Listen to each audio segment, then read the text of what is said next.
Olá pessoal, estamos iniciando o programa Alegria de Viver, sejam bem-vindos. Mais uma semana em que nos reunimos falando a respeito do livro Pensamento e Vida. Esse livro é um belo livro do Espírito Emmanuel, a psicografia de Francisco Cândido Xavier. Se você não conhece, adquira o livro, estude conosco, participe. Nós já estamos no capítulo 9, estaremos falando a respeito dele. Mas nós temos os capítulos anteriores que você poderá assistir, conhecer, aprender, porque Emmanuel trata das questões da mente, do pensamento, da vontade, das associações que nós fazemos, como tudo está interligado, em tudo existe uma conexão.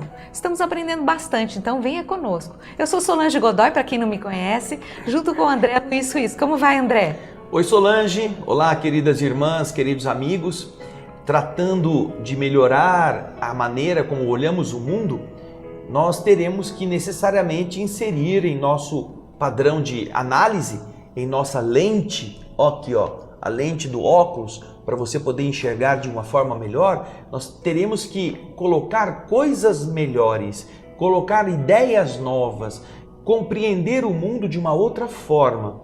E isto só se dá quando a gente aprende. E a gente só aprende quando a gente estuda. E é isso que estamos fazendo juntos.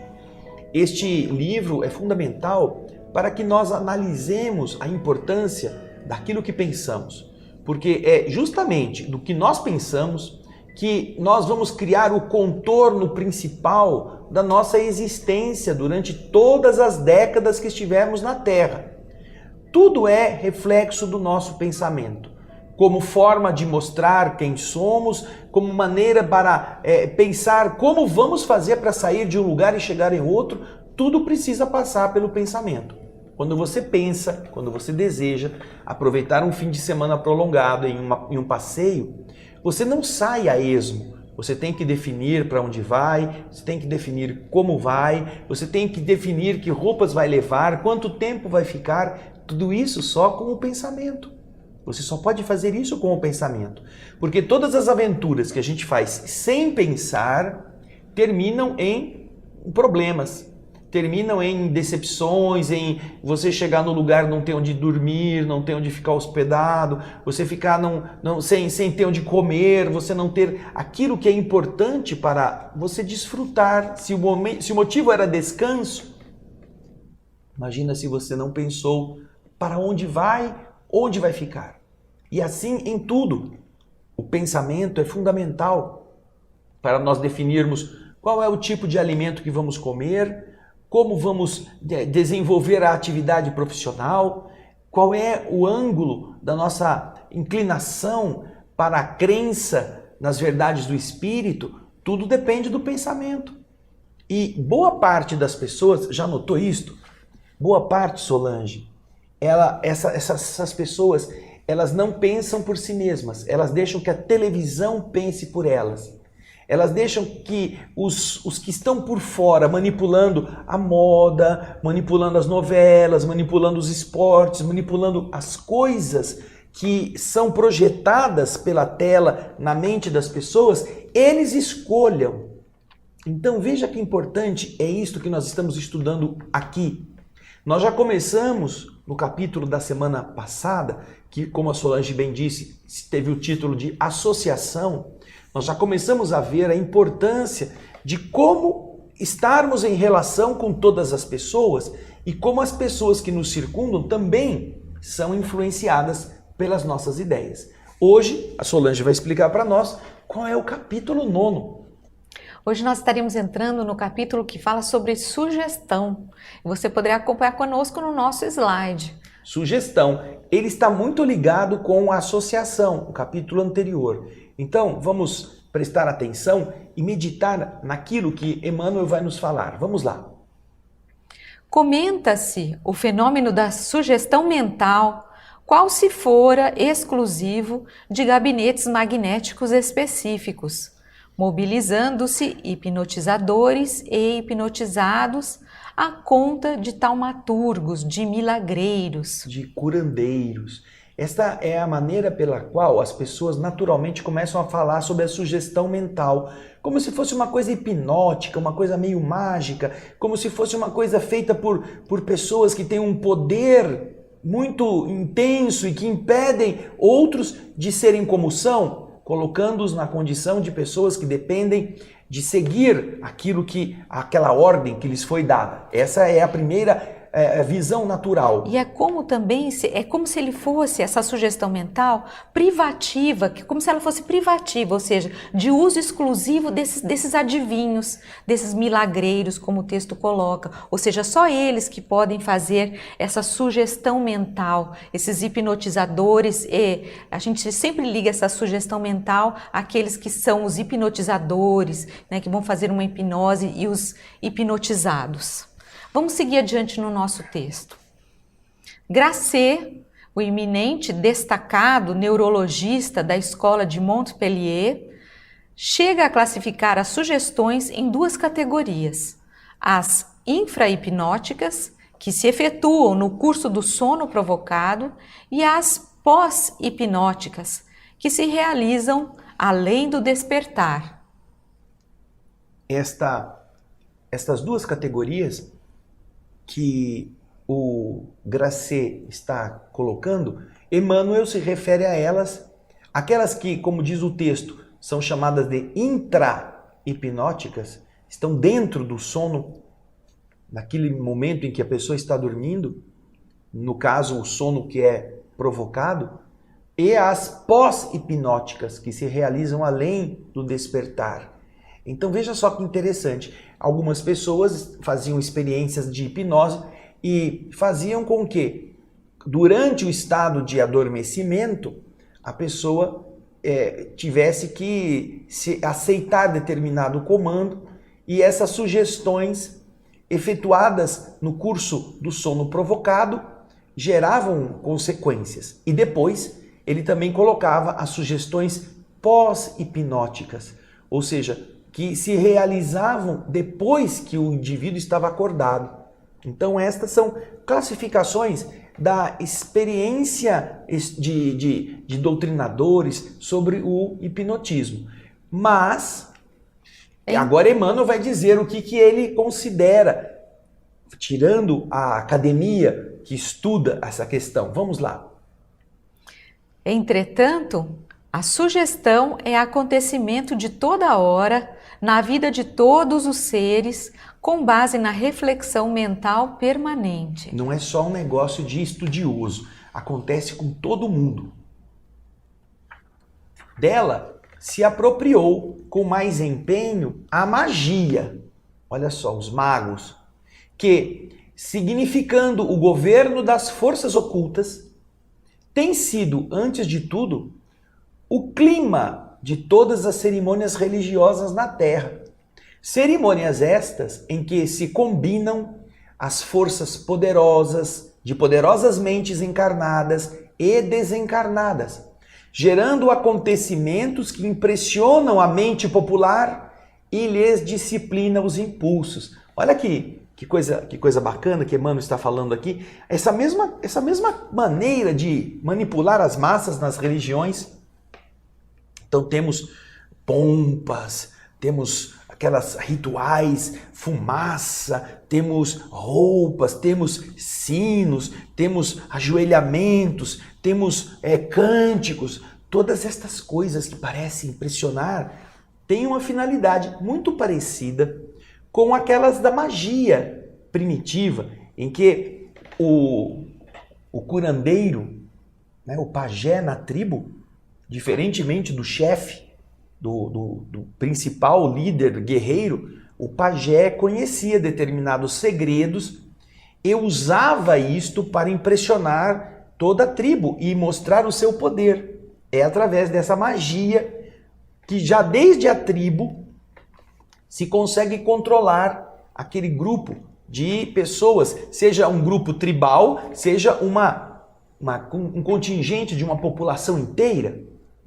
Tanto que os que tinham acesso, Solange, no passado, onde não havia muitos aparelhos tecnológicos para entender o funcionamento das estrelas, os iniciados conheciam mais ou menos o período em que iriam acontecer certos fenômenos, como eclipses, por exemplo. Eclipses. E Então, eles esperavam para tomar determinadas atitudes e diziam que a resposta do Deus que dizia que eles tinham razão iria acontecer naquele período. E então, naquele dia marcado, surgia a lua e ela começava a ser coberta pela sombra da terra, que ninguém entendia como era. Então eles achavam que aquilo podia realmente ser um fenômeno, que era a resposta dos deuses. Então você vê, era um processo mágico com base em um conhecimento, mas que impressionava as massas e às vezes fazia com que as massas tivessem comportamentos adequados aos interesses daqueles que as dominavam. E a mesma coisa depois foi levada para outros âmbitos. Se você for analisar a história, você verá que, por exemplo, lá no hemisfério norte, no período de 22, 23, 24 de dezembro, acontece o chamado solstício de inverno. Este solstício é o período em que os céus, né, ou o período da ligação do homem com esses fenômenos da astronomia, em que o Sol parece que fica parado no mesmo ponto, naquela manhã, naqueles 3 dias, parece que ele não se move. É nesta época em que os antigos pagãos faziam festas, eles tinham medo que o Sol fosse embora, esfriasse demais e eles morressem. Então eles acendiam fogueiras, eles dançavam, naquelas noites do solstício, eles faziam todas as cerimônias possíveis para esquentar, como se eles imaginassem que as suas ações na Terra pudessem ajudar a dar calor para o Sol. E a partir do terceiro dia, 22, 23, 24 de dezembro, o Sol começava a retornar na linha do horizonte, porque a Terra estava justamente voltando, né, para o seu caminho normal de périplo, né, ao redor do Sol. E então isso fazia com que o Sol fosse voltando, o dia fosse ficando mais longo, o calor fosse voltando a aquecer a superfície, a neve começava a derreter e chegava a primavera. Então eles tinham esse ritual. E eles eram os pastores, não é? O povo pagão quer dizer camponês. E eles tinham estes hábitos de fazer oferendas à natureza. Quando a Igreja Católica assumiu o controle do pensamento, com a evolução histórica que nós conhecemos, o que eles puderam fazer? Eles levaram para esta data a festa comemorativa do nascimento de Jesus, também para somar a festa que os pagãos faziam. E assim os pagãos podiam comemorar as duas datas, sem perderem suas tradições. Os padres arrumaram aquelas roupas que os pagãos usavam, aquelas cerimônias brilhosas, aquelas coisas, aquelas roupas próprias dos pagãos, e então ficaram os dois comemorando a mesma coisa. Você vê como a finalidade da, entre aspas, magia, era para impressionar e fazer com que aqueles povos que não acreditavam em Jesus passassem a crer. E ao invés de comemorar o sol, comemoravam a chegada do sol, o sol na terra, na figura do menino Jesus. Veja como isso Emmanuel está destrinchando com bastante preciosidade. Vamos continuar, Solange. Força mental, pura e simples, conduzindo a ideia por imagem viva, a sugestão, como a eletricidade, o explosivo, o vapor e a desintegração atômica, não é boa nem má, dependendo os seus efeitos da aplicação que se lhe confere. Temo-la, assim, não apenas no altar da oração e dos símbolos sagrados do serviço religioso, aconselhando a virtude e o progresso ao coração do povo, mas também nos espetáculos deprimentes dos ritos bárbaros e na demagogia de arrastamento, revelando o psiquismo inferior que inspira a devassidão e a rebelião. Então você observa que essa sugestão, como Emmanuel está aqui nos informando, ela pode ser positiva ou negativa, dependendo de quem está usando e para que ela está servindo. E esta é uma das coisas que Emmanuel realça. Não é apenas no âmbito da religiosidade que você pode propiciar a pessoas determinados comportamentos, mas também no aspecto mundano, no aspecto da vida social, da vida de relação, você pode inspirar alegria, pode inspirar confiança, boa vontade, otimismo, mas ao mesmo tempo pode inspirar coisas baixas, vergonhosas, violentas, coisas agressivas, utilizando-se de esse mesmo ferramental da sugestão. E isso nós vemos todos os dias. Isso nós estamos vendo nas diversas emissoras de televisão, no realce que fazem a todos os tipos de estímulo à devassidão, à adoção do aborto, à licenciosidade, à confusão de comportamentos sexuais, tudo isso com uma deliberada intenção, a de gerar uma confusão e a sugestionar na mente das pessoas uma certa normalidade, como se essa normalidade existisse e fosse algo que há muito tempo é assim, quando não é. Então você observa que estas são realidades que Emmanuel já está falando, que fazem com que se manipule a mente de populações inteiras. Nós vimos isso na Alemanha nazista, nós vemos isso nos mesmos comportamentos ditatoriais de inúmeras nações totalitárias, fazem uma propaganda massiva de suas virtudes, proibindo qualquer oposição. Nós vimos tudo isso ao longo da história humana, não só agora nesta época, mas em todas as épocas. Quando os homens perceberam o potencial de sugestionar as massas. É muito interessante uma história, Solange, que alguns estudantes de psicologia escutam no começo de seu caminho para a aquisição do conhecimento dessa profissão, de que havia na Grécia Antiga um dos homens que cuidava da saúde das pessoas. Ele recebeu uma mulher que estava se queixando há muito tempo de que ela tinha engolido uma cobra, ela tinha uma cobra na barriga. E ela já tinha ido em vários médicos e os médicos diziam: não, você é louca, você não tem cobra nenhuma, você acha que você comeu uma cobra, que a cobra nasceu aí dentro de você? E ela continua com os mesmos sintomas de como se ela tivesse uma cobra. Mas este médico, que tinha uma visão diferente dos demais, ele combinou com ela um dia em que ela deveria ir ao seu local de atendimento e marcou com ela a data em que ele iria resolver o problema dela. Quando ela chegou, ele a pôs sentada numa cadeira e disse: olha, nós vamos tirar a cobra que está aí dentro de você. Você, porém, vai precisar vendar os seus olhos, porque não queremos que você se assuste com a cobra que vai sair pela sua boca. Aí você vai, para poder pôr a cobra para fora, eu vou te dar um remedinho para você vomitar a cobra. Então ele deixou tudo fechado, meio na penumbra. Ela aceitou as condições, porque era o único que estava dando a ela essa informação, acatando até, acreditando no que ela dizia.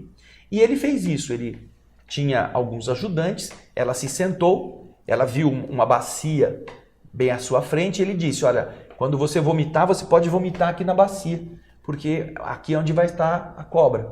Tá bom. Ela então botou a venda, tomou o remédio para vomitar e, de olho fechado, naturalmente, ela sentiu aqueles incômodos, aquela coisa de... E quando ela vomitou, um dos seus ajudantes tinha trazido, enquanto ela estava de olho fechado, tinha trazido e colocado dentro da bacia uma cobra. E quando ela vomita, a cobra já está lá. E depois disso, o médico disse: por fim, acabou o seu tormento. Ela tira a venda e ela vê a cobra dentro da bacia.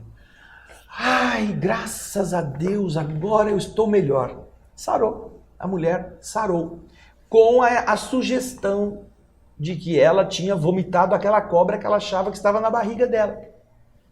E é com base nisso que alguns, da escola psiquiátrica, psicológica, começam a dizer que foi este o primeiro indivíduo que usou da psicologia para tratar um paciente que não tinha uma cobra dentro dela, mas acreditou que a sugestão mental podia fazer ela ter essas sensações, não é mesmo? Uhum. Veja só como isso vai longe no tempo. Uhum. É interessante o que ele diz aqui, porque essa sugestão, como nós vimos, ela não é nem boa nem má. Ela vai depender da pessoa que está fazendo, se utilizando dessa sugestão para atingir as pessoas, para fazer com que, para mudar a cabeça dessas pessoas.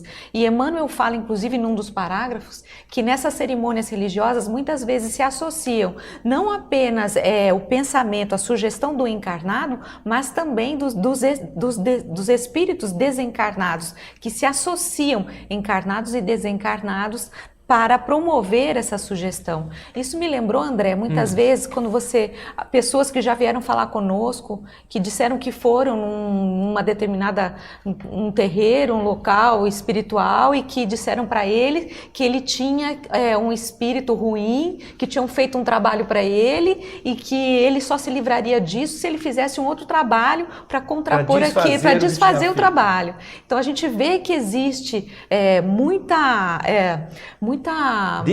desinformação por parte dos ingênuos e muitas vezes manipulação por parte de pessoas que conhecem estes fenômenos, mas não estão interessados em ajudar pura e simplesmente. Eles querem ganhar alguma coisa com relação a isso, porque isso também é poder.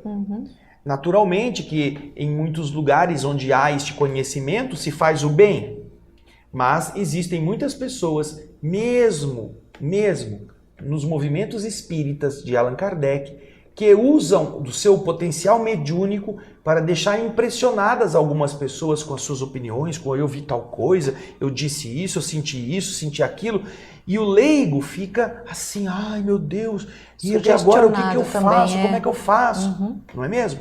Então, é muito comum na casa espírita alguém falar assim, olha, você precisa voltar para o centro espírita, senão vai acontecer coisa ruim para você.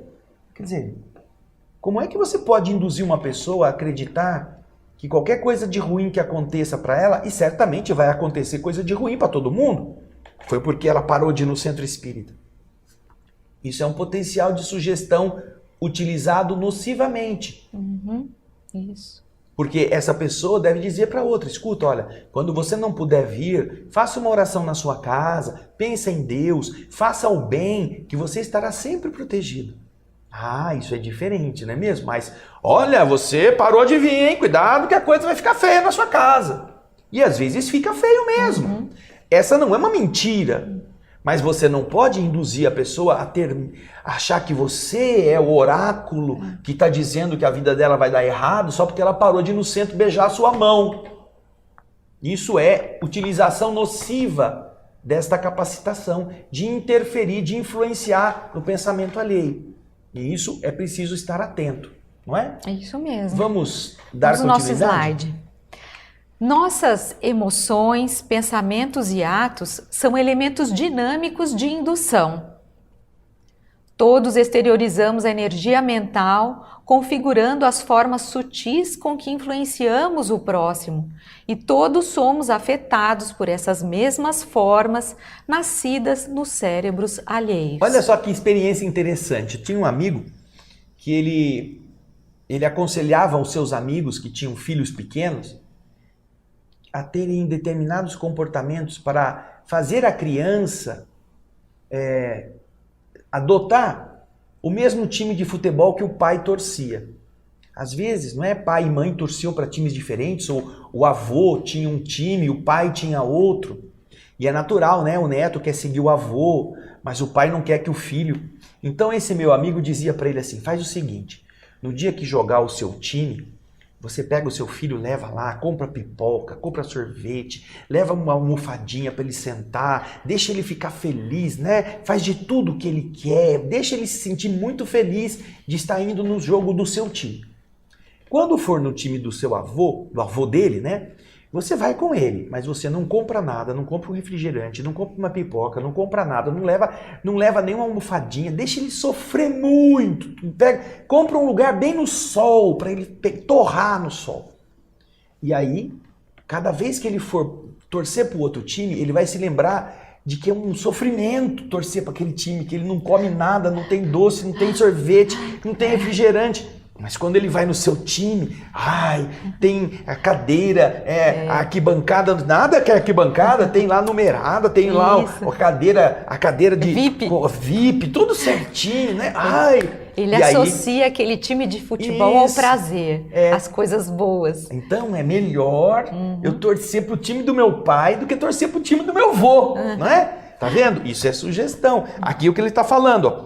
Todos nós exteriorizamos a nossa energia mental, configurando as formas sutis com que nós influenciamos o próximo. E todos somos afetados por essas mesmas formas, nascidas nos cérebros alheios. Ele, inclusive, está falando aqui em termos de energia mental. Então, é maneira de falar, tom de voz, olhar, são maneiras de se exprimir aquilo que na mente das pessoas está produzindo essa reação. Agora, cada atitude de nossa existência cria uma polarização.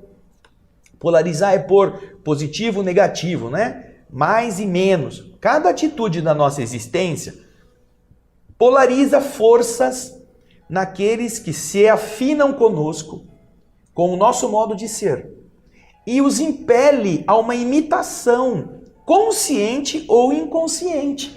É a manipulação do jogo de futebol, é a manipulação do tipo de lazer que você gosta, que quer que seu filho também tenha, ou quer que a sua companheira, seu companheiro adotem. Nós vivemos em um processo disto, não é? Constantemente.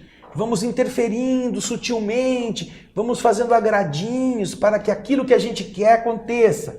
E você está vendo, a nossa atitude gera nas outras pessoas uma inclinação para a aceitação ou para a recusa daquele processo. É muito interessante.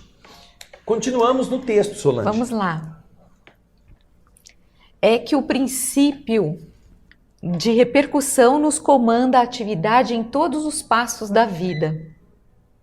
A escola é um lar de iniciação para as almas que começam as lutas do aperfeiçoamento intelectual, constituindo simultaneamente um centro de reflexos condicionados para milhões de espíritos que reencarnam para adquirir pelo alfabeto o trabalho das próprias conquistas na esfera da inteligência. Aí já começamos a perceber por que existe escola, né? A escola existe para ilustrar o conhecimento, para ajudar o jovem a descortinar padrões intelectuais que sejam melhores e sejam mais bem organizados. Porém, as influências que nós vamos recebendo na escola são fundamentais para o controle daqueles que estarão estudando. Esta faz parte, inclusive, de uma estratégia que nós estamos vendo em vários países de manipulação da juventude, utilizando-se da escola como uma ferramenta de indução a comportamentos, a inclinações políticas, sociais, de uma forma já desde o berço dirigidas, com um propósito. Então, observemos aqui o texto. O lar ou a escola é um lar de iniciação para as almas que começam as lutas do seu burilamento intelectual. Ao mesmo tempo, ela se constitui em um centro de reflexos condicionados para milhões de espíritos que reencarnam para readquirir pelo alfabeto o trabalho das próprias conquistas na esfera da inteligência. Então, ali na escola também existem interferências, influências para gerar reflexos condicionados, seja positivo, seja negativo, no modo de ser dos alunos, dos que estarão ali se modelando. É isso que nós estamos vendo nas lutas de diversos países para descontaminar as escolas deste caráter ideológico, deste caráter de inclinações para um lado ou para outro, na visão de mundo que eles estão passando. E é isto que nós estamos vendo também, em larga escala, na construção de narrativas que querem contar a história segundo o seu critério, segundo a sua imaginação, para interferir no comportamento das gerações que vêm depois.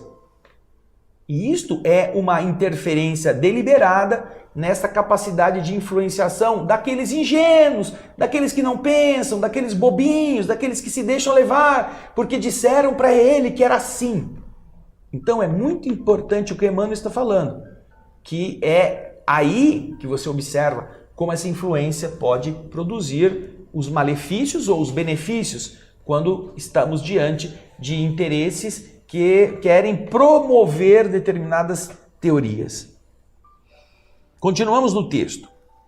Com o auxílio dos múltiplos instrutores que nos guiam da cátedra e da tribuna, pelo livro e pela imprensa, retomamos no mundo a nossa realidade psíquica, determinada pela soma de nossas aquisições emocionais e culturais do passado, com a possibilidade de mais ampla educação da vontade para o devido ajustamento à vida superior.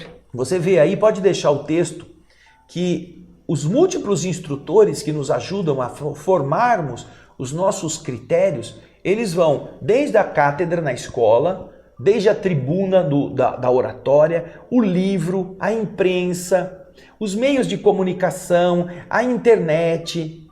Tudo aquilo que, por exemplo, você está ouvindo na Rádio Boa Nova, na TV Mundo Maior, na palestra espírita, quando você vai à casa espírita, são formas de mostrar a você determinadas ideias, determinadas coisas aqui no caso, com o desejo positivo do seu esclarecimento. De você se libertar da ignorância, de você não se deixar arrastar por misticismos, por falsas noções do que é que acontece depois da morte, com toda aquela visão antiga que os homens tiveram, sem base, que não fosse no processo de atemorizar. Quando inventaram a figura do demônio, não era porque o demônio realmente existisse daquela forma, é porque era mais fácil controlar as pessoas através do medo do capeta do que através do amor a Deus. Porque você já notou? Se alguém falar para você, olha, a gente está precisando ajudar uma família, você pode dar um pouco de dinheiro para a gente comprar comida, comprar roupa, ou para a gente pagar uma pensão para eles passarem uma semana? Ah, o cara abre a carteira assim e fala, tem aqui 10 conto, 20 conto, vai ajudar ele. Ah, tá bom. Aí chega alguém e fala assim para você, olha, fizeram um trabalho para você, que você vai morrer se você não desfazer esse trabalho. Foi lá na encruzilhada, acharam um sapo com a boca amarrada com o seu nome nela. Ai, meu Deus, o que eu tenho que fazer? Eu não sei como mexer com essas coisas. Aí, bem que eu percebi que estavam umas coisas estranhas acontecendo lá em casa, né, Solange? Uhum. E aí o que acontece? Ó, o que eu tenho que fazer? Você tem que comprar tal coisa. Se você quiser, você deixa aqui R$1.500 que a gente vai resolver o problema para você. Puxa, 1.500 dá para resolver? Dá. Você parcela, pode pagar no cartão de crédito, qualquer jeito. Pronto, você paga R$1.500 para se livrar do demônio e dá 20 conto para ajudar, em nome de Deus, a infelicidade de uma criatura. Então você vê, é uma maneira de manipular. Muitas religiões preferem o demônio, porque o demônio lhes dá mais recurso do que mesmo o Cristo. Que o Cristo diz, abdica, renuncia, esquece o mal, perdoe, não se apegue aos bens materiais. Mas o demônio fala, não, eu vou pegar você pelo pé, vou puxar sua perna de noite. Ai, não, pelo amor de Deus, não faz isso comigo, não. O que eu devo fazer? Dá R$2.000 aí que a gente dá uma toreada no demônio. O cara paga. Eu conheço gente que vive de faxina. É uma pessoa bem honesta, tudinho, mas de faxina. E então passou por uma situação dessa, alguém disse que tinham feito um trabalho para o filho, não sei o que, a mulher fez, ela gastou mais de R$1.500 pagando para alguém desfazer um serviço que tinham feito, sem entender como funcionam as coisas, não é mesmo? Então, veja só que interessante o que Emmanuel está dizendo aqui, que tanto o livro, quanto a tribuna, quanto a imprensa, quanto os meios de comunicação, em todos os níveis, eles ajudam as pessoas a encontrar mais ou menos aquilo que elas estão buscando. E você vê, com esse auxílio dos múltiplos instrutores, retomamos, quando voltamos ao mundo físico, né, essa realidade psíquica determinada pela soma daquilo que nós já adquirimos emocionalmente e culturalmente no passado. Nós somos um conjunto de ideias, de sentimentos, e a gente tem inclinações. E isso vai nos levar a uma afinização com determinadas tendências. E aí nós poderemos, com base nisso, ampliar a educação da nossa vontade para nos ajustarmos à vida superior. Então, às vezes sofremos, às vezes temos decepções que precisamos passar para dizer, olha, esse caminho que você está acostumado não vai ser muito bom para você, não. Eu acho que é interessante, inclusive nesse parágrafo, André, que a gente estava dando uma lida, quando ele fala do auxílio dos múltiplos instrutores, não é? Com o auxílio dos múltiplos instrutores que nos guiam da cátedra e da tribuna. Ou seja, como é importante essa figura do instrutor, que esse instrutor, ele vai nos guiar, vai nos dirigir nesse momento de aprendizado, de crescimento, de encontro conosco mesmos. Então esse instrutor, ele tem que ser alguém isento, alguém que realmente tem uma boa vontade, que queira passar a verdade, que queira passar o conhecimento, não é? Seja através do livro, seja através da imprensa, o que nós não estamos vendo nos dias de hoje, infelizmente, em vários aspectos. Então, como é importante a presença desses bons instrutores. E de uma postura idônea, não é? Porque, como nós vimos, a verdade, você pode ensinar coisas que são verdadeiras, mas você pode distorcê-las para gerar reações em quem vai confiar em você. Isso é muito diferente. Mas continua Emmanuel a nos explicar o texto. Somos hoje, deste modo, herdeiros positivos dos reflexos de nossas experiências de ontem, com recurso de alterar-lhes a direção para a verdadeira felicidade. Auxiliando a outrem, sugerimos o auxílio em nosso favor.